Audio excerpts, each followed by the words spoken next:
ሄሎ ሄሎ የኔ ሩሩ ምን ፈለክ? ምን ፈለክ አትበል አንተ። ግጥም ጽፌልህ ነው ባለፈው ናፈቀኝ ምናምን ስትል አልነበር? ማን? እኔ አላልኩም። አንተ ብለሃል። ዝም ብለህ ስማ። አላልኩም። እኔ የግጥሜ ርዕስ በፍቅር ማዕበል ውስጥ ተዘፍቄ ነው ያለሁት፣ በእናትህ ድረስልኝ። ወይኔ ፍቅር በጣም ከባድ ነገር ነው፣ ሰውን ሊጎዳ ይችላል።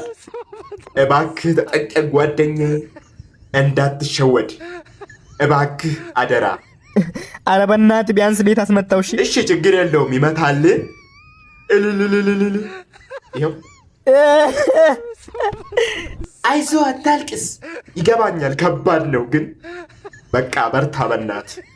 ቆይ ምንድን ነው የምትለኝ? እኔ ፍቅር ያዘኝ ብያለሁ እንዴ? አዎ ይገባኛል፣ እንዲህ አላልከኝም እኮ። ይሁንና እንደዛ ያልከኝ መስሎኝ።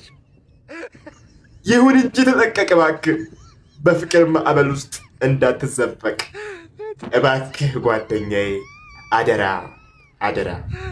ታይምስ ፎር ዋይ በቃ ሰብስበኝ ፈጣሪ ወይ